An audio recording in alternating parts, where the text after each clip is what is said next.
তবে আর একটা জিনিস মাথায় রাখবেন, মুসলমান নিজেদের ক্ষমতা তৈরি করুন। আসাদুদ্দিন ওয়াইসির মতো আরো 10টা তৈরি করুন। ঠিক জায়গায় দিল্লিতে যদি এই আওয়াজটা তোলে, ভারতবর্ষের কোনো শক্তি নাই মুসলমানের মসজিদের উপরে হাত দেবে। ভারতবর্ষের কারোর ক্ষমতা নাই, কোনো ধর্মের কোনো মানুষের ক্ষমতা নাই মুসলমানের উপরে আঙ্গুল তুলবে, আল্লাহর ঘরের উপরে আঙ্গুল তুলবে। এ ক্ষমতা কারণ নাই। যদি ঠিক জায়গায় শক্তিটা আপনি বানাতে পারেন, দিল্লিতে যদি 10টাকে বসাতে পারেন, আপনার আল্লাহ সে ক্ষমতা দিয়ে দেবে। তা নাহলে সারা জীবন চিল্লাবেন, সারা জীবন আল্লাহর ঘরের জন্য চিল্লাবেন, কোনো লাভ হবে না। ঠিক জায়গায় চিল্লাতে হবে, এর জন্য আপনাকে পাঠাতেও হবে। আসুন, আসাদুদ্দিন ওয়াইসি যেমন আছে ওইরকম আরো 10টা হোক, আল্লাহ আমাদের সে ক্ষমতা দিয়ে দিক। জোরে বলুন সুবহানাল্লাহ। আখের কিচ্ছু হবে না। সারা জীবন যদি কেঁদে কেঁদে মরে যাও, একটা লিয়েছে, দুটোই হাত মেরেছে, আবার নেবে, 10টা নেবে, কিচ্ছু করতে পারবে না। হাত দুটো ধরে বলে যাচ্ছি ভাই, আল্লাহর ঘর মসজিদ গেছে, মাথায় হাত রেখে কুরআনে কসম নিয়ে বলুন দেখি, বুকটা ফেটে যায় না আমাদের? চোখে পানি আসে না? হ্যাঁ, আমরা রাসূলুল্লাহর আদর্শ নিয়ে চলি, ইসলামের আদর্শ আছে, আমরা সবর করেছি। ফাইসাল্লাহ বিচার কে করবে? আরো জোরে বলো, আল্লাহর নাম জোরে নিতে কি কষ্ট হয়? চিৎকার করে বলো কে?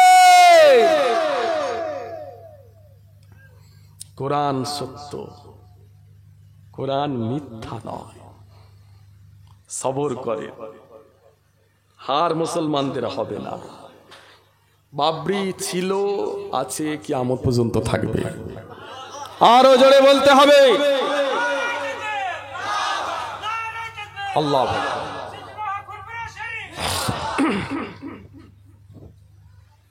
কেঁদেছ,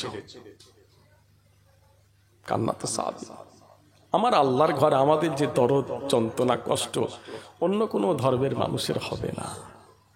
আমাদের নিয়ে সবাই মজা নেবে, কিন্তু আমার আল্লাহর ঘর, আমরা মুসলমান যখন মরব, কেউ আমাদের দিকে ঘুরেও তাকাবে না।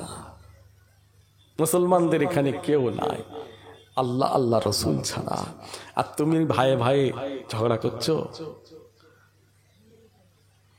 খবরদার, দুটো হাত ধরে বলে যায়, মানুষকে কষ্ট দেবেন না। কোনো মুসলমান মুসলমানকে কষ্ট দিও না। রাস্তায় তোমাকেও চলতে হয়, আমাকেও চলতে হয়। আল্লাহর কাছে যদি কোনো ঋণী থাকেন, আল্লাহকে বলবেন, আল্লাহ পাক মাফ করে দেবেন। কিন্তু কোনো মানুষের কাছে ঋণী যদি হয়ে যান, মাফ কিন্তু ওই মানুষ ছাড়া কেউ করতে পারবে না। হাই সাহেবরা হজে গিয়ে খালি জিজ্ঞাসা করে, হুজুর এখানে কোনো মানুষকে কষ্ট দিলে কোথায় গেলে মাফ করা হয়? চিন্তা করেছেন? হক মারলে কোথায় মাফ হবে? মক্কা শরীফে একটা জায়গা আছে। বলছে হাই সাহেব, তুমি হাজি কত হক মেরেছো, কোথায় এলে মাফ হবে? চিন্তা করেছেন? ও মাফ করার দায়িত্ব আল্লাহর নয়। যদি আল্লাহকে গিয়ে মসজিদে বলে, আল্লাহ আমি দুর্বল, আমি অসহায়, আমার কেউ নাই, আমি কমজোর, আমি গরিব মানুষ, আমাকে মেরেছে অমুক, আমাকে গাল দিয়েছে, আমাকে কষ্ট দিয়েছে, আমি তো কমজোর, আল্লাহ এর বিচার আপনাকে মসজিদে দিয়ে দিলাম, ফাইসাল্লাহটা আপনি করবেন আল্লাহ। তোমার দুনিয়াও চলে গেল, আখিরাতও চলে গেল। মুসলমান বেঁচে কোনো লাভ নাই, কোনো লাভ নাই। রাস্তায় চলাফেরা করেন, যদি অ্যাক্সিডেন্ট হয়ে গেল, দুটো কিডনি খারাপ হয়ে গেল, হার্ট খারাপ হয়ে গেল, হসপিটালে যদি এই মানুষটাকে কাছে না পান, যদি মাফ চাওয়ার মৌকা সুযোগ না পান, কি হবে? ভুল করবেন না, যতদিন বেঁচে থাকবেন ঈমান হারা করবেন না। জোরে বলুন সুবহানাল্লাহ। আর একটু জোরে হলো না? আমাদের কিছু দায়িত্ব আছে। মুসলমান আমরা, ফিলিস্তিনের মুসলমান যেমন আল্লাহকে ভালোবাসে, আসুন আমরাও আল্লাহ আল্লাহ রসুলকে সেভাবে ভালোবাসবো, জান দিয়ে দেবো রাসূলুল্লাহর জন্য। খুশি না বেজার? রাজি? সবাই বলেন আলহামদুলিল্লাহ, বলেন ইনশাআল্লাহ। ভাই ভাই মিল মোহব্বত নিয়ে থাকবো। আমরা সবাই মুসলমান, আমরা সবাই মুজাদ্দিদে জামান দাদা হুজুরের সিলসিলার মুরিদ, ফুরফুরার মুরিদ। জোরে বলুন সুবহানাল্লাহ। যা কিছু ভাই গ্রামের বাইরে থাকে, ওইখানটাই যা হবে হবে গ্রামের বাইরে, কিন্তু ভেতরে যখন ঢুকবো আসসালামু আলাইকুম ওয়ালাইকুম আসসালাম। ভাই তুমি আমার ভাই, আমি তোমার ভাই, আসো বুকে হাত রাখো, তুমি আমার বুকে, আমি তোমার হাতে হাত রেখি। কোনো লড়াই ঝগড়া নয়, এখানে আমাদের কেউ নাই, বিপদে পড়ে যাবেন যে আল্লাহ নারাজ হয়ে যাবে। আল্লাহ আমাদের হেফাজত করেন, সকলে বলেন আমিন, বলুন আল্লাহ আমিন। 5 সেকেন্ড একটা জরুরি কথা বলবো। আপনাদের কি কষ্ট হয়? আমার মনে হচ্ছে কষ্ট হচ্ছে। নারে তাকবীর। কয়টা বাজে? ও আল্লাহ গো, অনেক রাত হয়ে গেল। আসেন, রাসূলুল্লাহ মদিনা শরীফে শুয়ে আছেন, আমরা এই বেহেশতের বাগানে আমরা আমাদের জান রাসূলুল্লাহকে সালাম দেব, শুকরিয়া আদায় করব। রাসূলুল্লাহর উম্মত, রাসূলুল্লাহর উম্মত, রাসূলুল্লাহর উম্মত, আমরা রাসূলুল্লাহর উম্মত, শুকরিয়া আদায় করব।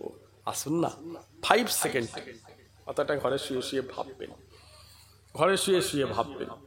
আজকে আল্লাহর ঘরে একটা গেছে, আবার একটা লেবে বলছে, এইভাবে 10টা চলে যাবে, সারা জীবন চিল্লাবেন, সারা জীবন কাঁদবেন, কোনো লাভ না।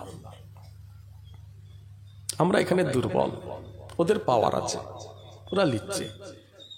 কোরআন সত্য, আজ না হলেও কাল আমার আল্লাহ ইমাম মেহেদী আলাইহিস সালামকে পাঠাচ্ছেন, আসছেন, আসছেন, আসছেন। জোরে বলুন সুবহানাল্লাহ।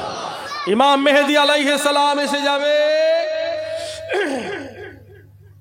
দুনিয়ার কোনো ক্ষমতা হুজুরের সামনে টেক খাবে না। আল্লাহ সমস্ত ক্ষমতা ইমাম মেহেদী আলাইহিস সালামের মাথার উপর তুলে দেবে। তৈরি থাকো, বদলা আমরা নেব, বদলা আমরা নেব। আমরা আল্লাহকে ভালোবাসি, আল্লাহর উপরে বিশ্বাস করি, আমরা যা কিছু চাওয়ার আল্লাহর কাছে চাই। জোরে বলুন। ঝগড়া নয়, মারামারি নয়, গালাগালি নয়। তুমি আমার ভাই, আমি তোমার ভাই, তুমিও মানুষ, আমিও মানুষ। আমার আল্লাহ আমাদের মুসলমানদের জন্য আছে। আল্লাহর ঘর মসজিদ আল্লাহ আমাদের হাতে তুলে দেবেন। জোরে বলুন সুবহানাল্লাহ। রাসূলুল্লাহ মদিনা শরীফে আছেন, আমরা সকলে দাঁড়িয়ে রাসূলুল্লাহর নামে একবার সালাম দিই। উঠে দাঁড়িয়ে যাও। ইয়া নবী সালাম আলাইকা, ইয়া রাসূল সালাম, ইয়া হাবিব সালাম আলাইকা, সালাওয়াতুল্লাহ আলাইকা। আমি তুলে নিচ্ছি।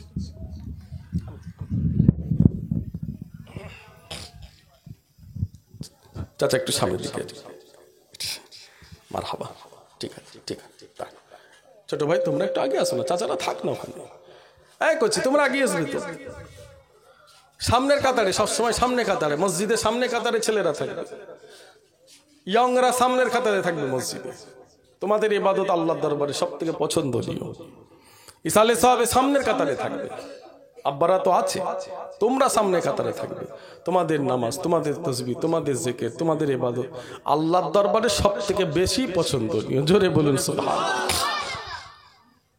হাত দুটো ধরে বলে যায়, নামাজের কথা বলেছি, পর্দার কথা বলেছি, রাসূলুল্লাহর কথা বলেছি, সাহাবাদের কথাও বলেছি। আসুন, যতদিন বেঁচে থাকবেন 5 ওয়াক্ত নামাজটা পড়বেন। বলুন না ইনশাআল্লাহ। এই ছোট ভাই, 5 বার না পারলেও 1 বার জামাতে নামাজ পড়বে। বোঝাতে পারলাম? ফজরে হোক, জোহরে হোক, আসরে হোক, মাগরিবে হোক, ঈশা হোক, যে কোনো একটা নামাজ মসজিদে গিয়ে জামাতে ইমামের পিছনে পড়বেন। বলুন ইনশাআল্লাহ। মানুষ যখন জন্ম নেয় একবারই কি বড় হয়ে যায় নাকি? আস্তে আস্তে আস্তে আস্তে বড় হয়। ভালোবাসা দিয়ে সবকিছু হয়, দাঁত খিচিয়ে না। মানুষ বড় হয় আস্তে আস্তে। তোমরাও নামাজি হয়ে যাবে আস্তে আস্তে, 5 ওয়াক্ত নামাজি হয়ে যাবে। তবে একবার যাও, আস্তে আস্তে তো সেই মহব্বত, সেই ভালোবাসা, ঈমান আল্লাহ তৈরি করবে। 5 বারে একবার যাবে। না পারলেও জুম্মার দিনটা মিস দেবেন না। বলুন ইনশাআল্লাহ। জুম্মার দিন মিস দেবেন না। সব ছেড়ে দিয়ে মসজিদে চলে যাবে। এই জুম্মার দিনটা কি নিয়ামতের দিন জানেন? জানলে মুসলমান জীবনে জান থাকতে নামাজ কাজা করবে না। আসো 10 সেকেন্ড একটা কথা বলে দিই, এই জুম্মার দিনটা কি নিয়ামতের দিন। ফজর থেকে নিয়ে ফেরেশতা দরওয়াজায় দরওয়াজায় দাঁড়িয়ে থাকে। ফজর থেকে নিয়ে আল্লাহর ফেরেশতারা আমল নামার খাতা নিয়ে দাঁড়িয়ে আছে। ফজর থেকে নিয়ে ফেরেশতারা দাঁড়িয়ে আছে। কোন বান্দা আগে মসজিদে আসবে? ফজর থেকে ইন্তজার করছে ফেরেশতা, আল্লাহ তোমার ইন্তজার করছে কোন বান্দা আসবে, কোন বান্দা মসজিদে আগে আসবে। আমল নামার খাতা নিয়ে ফেরেশতা দাঁড়িয়ে আছে। যে বান্দা প্রথমে মসজিদে দাখিল হবে, শোনেন, প্রথমে যে বান্দা মসজিদ দাখিল হবে, আল্লাহ পাক ওই মানুষটার নামায়ে আমলে একটা উট কুরবানির সওয়াব লিখে দেবেন। আর একটু জোরে হলো না? আল্লাহকে সামনে রেখে বলো, কুরবানি তুমি একটা উট দিতে পারবে? সে আওকাত আছে? গরিব মানুষ, উট কুরবানি দেওয়া তো সম্ভব নয়। কুরবানির সময় এমনিতেই 7টা নাম 7জন মিলে দেয়। গরিব মানুষ কিনতে পারে না একটা গরু, একটা উট কেনা সম্ভব নয়। কিন্তু আমার আল্লাহ বলছে প্রথম দিন জুম্মার দিনে প্রথম যে মানুষ আগে ঢুকবে মসজিদে, আল্লাহ বলছেন আমি একটা উট কুরবানির সওয়াব খাতায় লিখে দেব। দ্বিতীয় ফেরেশতা অপেক্ষা করছে তোমার জন্য। মুসলমান কে আছো? দ্বিতীয় এত বড় নসিবওয়ালা কপালওয়ালা কে? যে মানুষটা দ্বিতীয় মসজিদে আগে দাখিল হবে, আল্লাহ পাক ওর নামায়ে আমলে একটা গরু কুরবানি লিখে দিবেন। তৃতীয় কে? ফেরেশতা অপেক্ষা করছে। তৃতীয় একটা মানুষ ঢুকে পড়ছে মসজিদে। তৃতীয় 3 নম্বরে আল্লাহ পাক সাথে সাথে ওর নামায়ে আমলে একটা খাসি কুরবানি লিখে দিলেন। আর একটু জোরে হলো না? কি বড় নিয়ামতের, রহমতের দিন, বরকতের দিন। হাত দুটো ধরে আমার ছোট ছোট ভাইদের অনুরোধ করছি, পীরের আল্লাহ তোমাদের কাছে অনুরোধ করছি, আমাদের পিছনে দাঁড়াবার মতো হও। এত ভালোবাসেন আপনারা আলেমদের, মুজাদ্দিদের জবানকে এত ভালোবাসেন। এক্ষুনি যদি বলি ভাই জান লাগবে, এক্ষুনি আপনারা ছুটবেন যে হুজুর জান দেবো দাদা হুজুরের জন্য। জোরে বলুন সুবহানাল্লাহ। এত ভালোবাসেন, পিছনে কাতারে দাঁড়াবেন না? দাদা হুজুরকে সাথে নিয়ে জান্নাতে যাবেন না? দাদা হুজুরকে সাথে নিয়ে জান্নাতে রাসূলুল্লাহর দামান ধরবে না? তাহলে আল্লাহকে রাজি করতে হবে, নামাজ পড়তে হবে। নামাজ পড়ো, আর কিচ্ছু তোমাদের কাছ থেকে চাই না। বলুন ইনশাআল্লাহ। আসেন, রাসূলুল্লাহ মদিনা শরীফে শুয়ে আছেন, আমরা এই জান্নাতের বাগানে সকলে দাঁড়িয়ে রাসূলুল্লাহর নামে একটু সালাম দেব। সকলে উচ্চ আওয়াজ, প্যার ভালোবাসা দিয়ে দিল খুলে মোহাব্বতের সাথে ইয়া নবী সালাম আলাইকা, ইয়া রাসূল সালাম, ইয়া হাবিব সালাম আলাইকা, সালাওয়াতুল্লাহ আলাইকা, ইয়া নবী সালাম আলাইকা।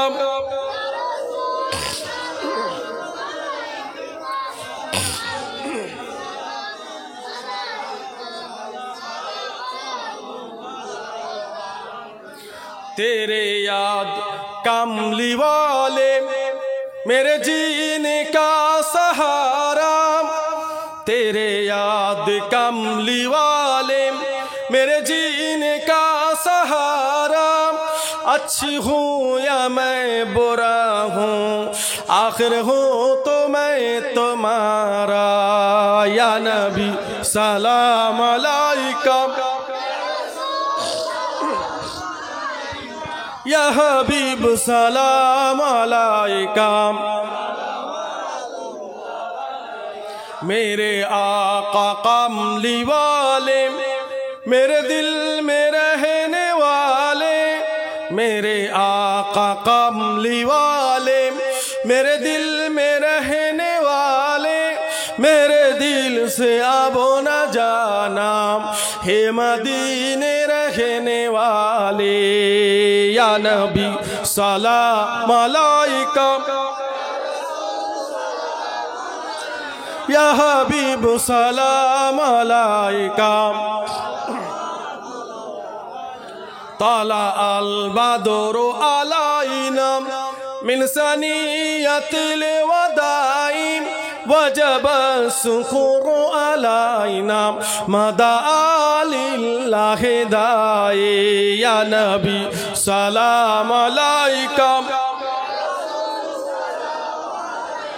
ইয়া হাবিব সালাম আলাইকা সালাওয়াতুল্লাহ আলাইকা ইয়া নবী সালাম আলাইকা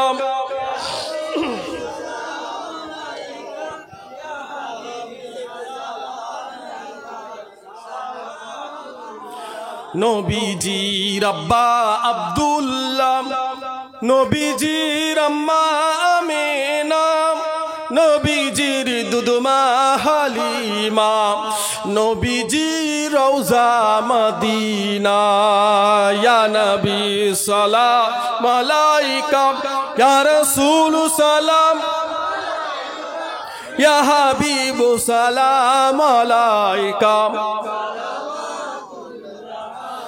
জিবরাইল দিলেন যে আওয়াজ খুলে দাও আসমানের দুয়ার এসেছেন নবীদের সরদার করিতেন আল্লাহর দিদার ইয়া নবী সালাম আলাইকা ইয়া রাসূল সালাম